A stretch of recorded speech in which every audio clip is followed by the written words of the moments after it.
for most of you that have clicked on this video, you're going to have really important exams, mock exams, or just want to start improving your grades at school. And I always hear people say the answer to this is to revise for hours and hours and hours, completely ditch your social life and work yourself to the absolute bone. Now, I was literally that person too, but I've learned that it can actually have the complete opposite effect and actually be detrimental on your grades to work like that, and also your mental health. And it is actually all about finding the right techniques and working smart and not just hard. And that is why for today's video I'm going to be sharing all of my best techniques to make sure you get those top grades this year. But first of all, if you're literally sat there thinking, who is this person to be giving me revision advice, then hi, I'm Anna. I'm currently in my third year of medical school, and I also did biology, chemistry and maths at A-level and got 2 A's and an A star. And then for my GCSEs I got all A stars and 1 A. And that is not me sat here bragging, that is me catching you up with that I have pretty much always been a straight A student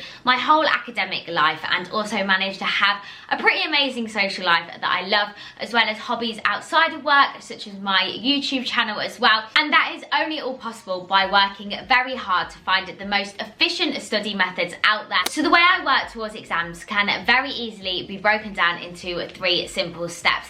And number 1 is note taking, clue I don't actually write any notes, and learning. Number 2, revising, and number 3, most importantly, practice questions. Now, my first biggest tip when it comes to note taking and writing your resources is to not actually write any notes. Now, I know this sounds very controversial. However, I was that person who used to handwrite all of my notes and then make them smaller. However, this is proven by science to be such an inefficient study technique, and instead what I do now is put everything straight onto Anki and straight onto flashcards. Now, Anki I absolutely love as a revision resource, and I'll go into more detail about why Anki is so amazing later. However, putting everything straight onto flashcards literally saves you so much time and is so much more efficient than handwriting your notes. It skips the middleman and means that you can write your revision resources as you go along. And even if you need to go in and reword them or make them a bit nicer, you've still done half of the job already, and it's just completely revolutionary. Now, my next tip sounds simple, but trust me, it is so crucial, and that is to make sure you understand the concepts as you go along. If you write a flashcard in class that you do not understand,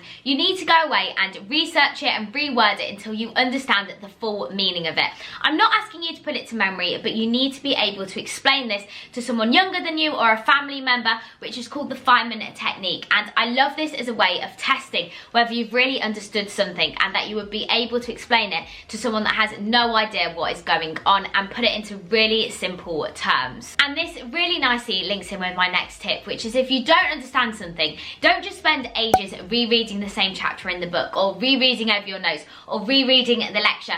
Go and find a different resource which explains it in a different way. The beauty of living in this generation is it is so easy to just find a YouTube video or a website or an online resource that explains something in a different way, and that might just click with you. Some people's brains work completely differently, and you want to find a resource that clicks best with you so you can understand it in a style that suits you, instead of just rereading someone else's phrasing, because if it didn't click the first time, it's not going to click the 5th time that you read over it. Now, the next section is all about the revision process itself, and my first biggest tip is to make sure you are utilising active recall and spaced repetition. Now, these are like the revision gods, and I wish someone had told me about them sooner.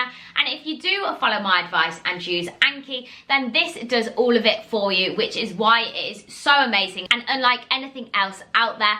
What it does is active recall is the process of testing yourself, and by using questions and the different styles of flashcards on Anki, you're automatically retrieving the information out of your brain and not just say rewriting words, which is a very passive way of revising. It also uses spaced repetition, which is all about the forgetting curve and bringing up different cards at different spaced intervals depending on how hard you find something.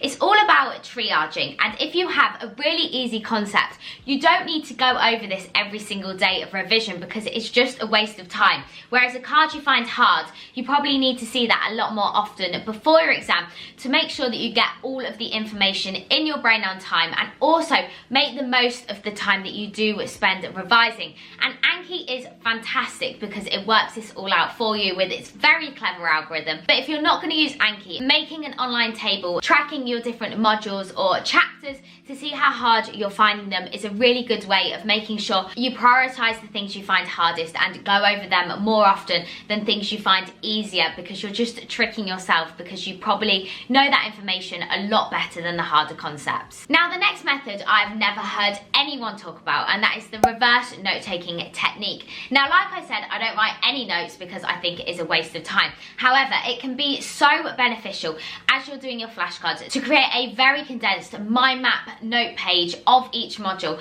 to really see the big picture.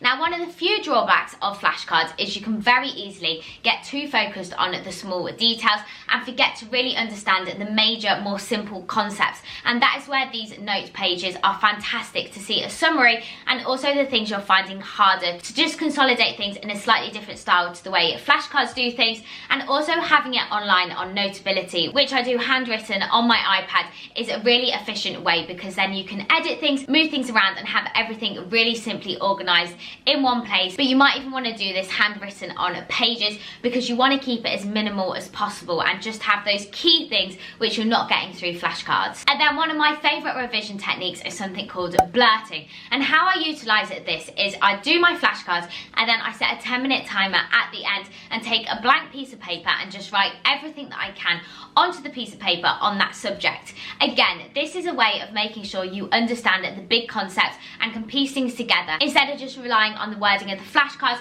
and also seeing the gaps in your knowledge and things you're finding harder to remember. And the final part to my revision method is practice questions, which is something that I used to hate doing and never saw the full importance of until later on in my academic career. Now, if you want any proof that practice questions work, then take me and physics. I was honestly dreadful at physics, really wasn't doing very well. I was supposed to be getting a C or a D, but our physics teacher forced us to start doing practice questions so early before we'd even finished the material, started revising. And I remember getting so upset and asking him that I just didn't want to do these papers because I kept doing so bad, and he forced me to keep doing them, and I did end up getting my A star.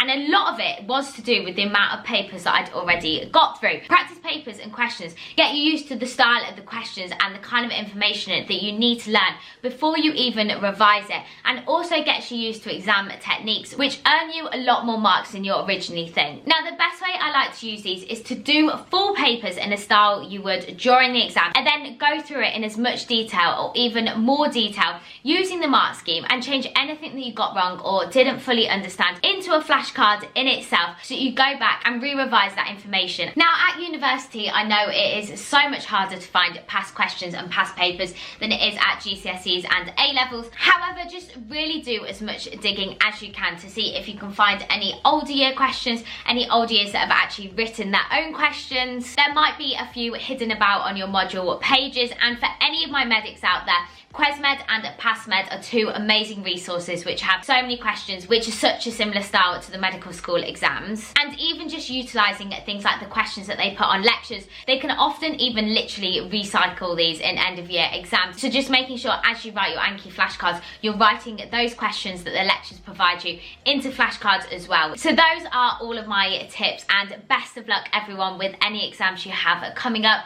If anyone else has any of their favourite tips, comment them down below so we can all help each other out and get straight A's this year. And I'll see you all so soon in my next video. Bye!